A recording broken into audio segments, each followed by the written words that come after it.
This is 5 on your side at noon. Focused on you. We're going into the weekend with nice weather, but you wouldn't know it by looking at this picture. Here's a live look at downtown St. Louis. Fog has really cut visibility in some spots.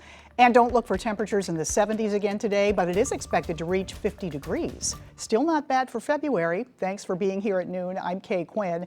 We can expect the unseasonably warm temperatures to remain right into next week. Meteorologist Gary Frank is in for Jim Castillo. He has our weather first forecast. Yeah, that fog hanging around for portions of the city, but areas off to the southwest are clear. It just depends on where you look. You look at Missouri Botanical Garden, of course, drying out, but winds are relatively calm, all things considered. And I think over the next several hours, you'll start to see that fog diminish just a little bit. We can see it here in our visible satellite imagery, and it's actually clearing out more so from the east, where we still have cloud cover right in between this front here, and that's kind of the result of this fog. You'll see that here as we look not only at our temperatures, but overall, I mean, it's cooler. We're in the low 40s or upper 30s in some cases, but look how warm it is off to the south. That's where the mid 60s, that's the same air mass that we had yesterday. But I do think that we'll start to see things break out in more sunshine. That should get us to the 50s. It's once again not quite as warm as yesterday, but still our average high this time of the year is quite a bit different. It's in the low 40s. You know, right now we can barely see the arch. We're at 42.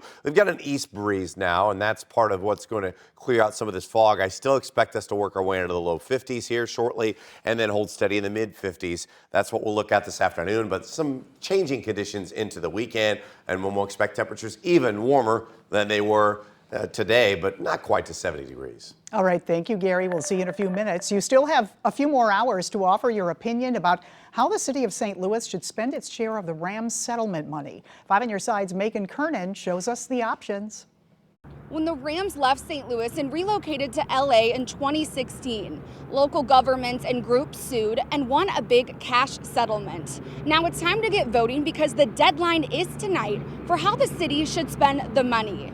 The Board of Aldermen has a list of 20 options for people to choose from on an online survey. You're asked to select up to 10 projects you believe are most important. Options range from improving streets and sidewalks, increasing wages and salaries for city employees, replacing water mains, funding construction of new public school buildings, and free or subsidized daycare or childcare for city workers. As of Thursday afternoon, there were nearly 10,000 people who submitted their votes. The settlement was divided up between 3 parties. St. Louis City received $280 million, with $30 million going towards expanding the dome. St. Louis County received $169 million, and $70 million went to St. Louis Regional Convention and Sports Authority. Now, the Board of Aldermen tells us they don't want to influence people by revealing what projects have the most votes. You have until 11:59 tonight to vote. Reporting in downtown St. Louis, Megan Kernan, 5 on your side. The St. Louis Board of Aldermen is considering an idea its members say could keep city streets safer. The proposal calls for hiring retired law enforcement to work traffic stops. Over the summer, the police department reported being down 270 officers. Aldermen say this new program could help that staffing issue. We have to have police presence, and we cannot take it away from the more serious crimes, and this is just a way. If they have a murder or break-in or burglary or assault, they spend their time with that, and so there's nobody on the streets making people aware of, hey, I better not do that. The hope is the plan wouldn't negatively impact officers' retirement plans and wouldn't require them to work more than 20 hours a week. The idea is still in the early stages.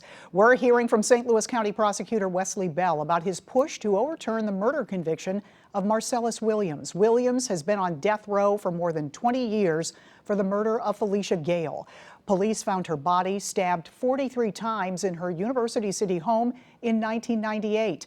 Bell told our political editor, Mark Maxwell, on the record that new evidence has come to light. So it's important for us to get it right. There is evidence that the jury at the time would not have been able to see because we're talking about DNA evidence.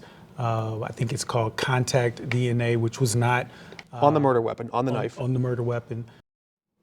In 2017, Williams was just hours from being executed when then-Governor Eric Greitens granted a stay of execution. Bell says he's asked the Missouri Supreme Court to give his office time before scheduling another execution date. Thousands of Teamsters union workers could walk off the job at Anheuser Busch breweries across the country next month.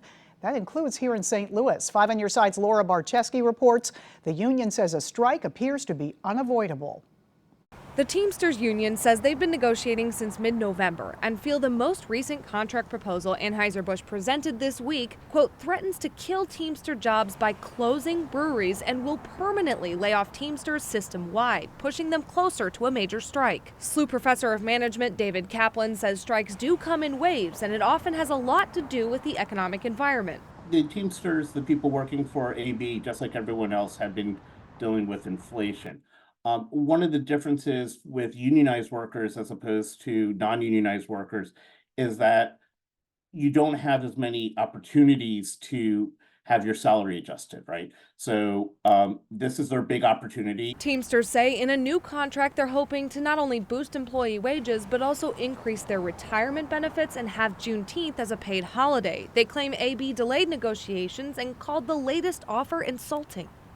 An Anheuser Busch spokesperson said in a statement the Teamsters posts are false. We have not made a decision regarding our breweries and beer production will continue uninterrupted. And we invite union leadership to return to the bargaining table to reach an agreement that continues to recognize and reward our brewery employees.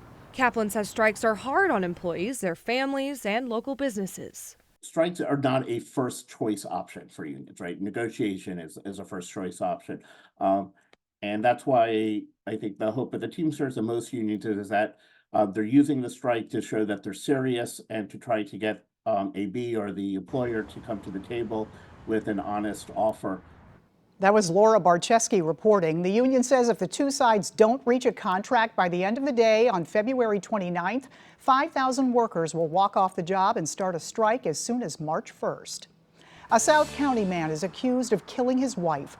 Police say Robert Leverens called 911 yesterday, saying he'd strangled his wife Kathleen and struck her with a hammer several times. Officers later found him at their home on Lee Shore Drive in Lee May. Robert Leverens is now being held on $1 million cash-only bond. Still ahead, legal issues for a popular country music star.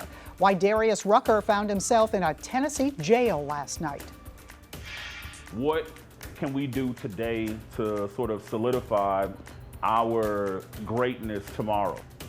From a kitchen table in St. Louis to the rest of the world, meet the local family behind a salsa brand that has big goals.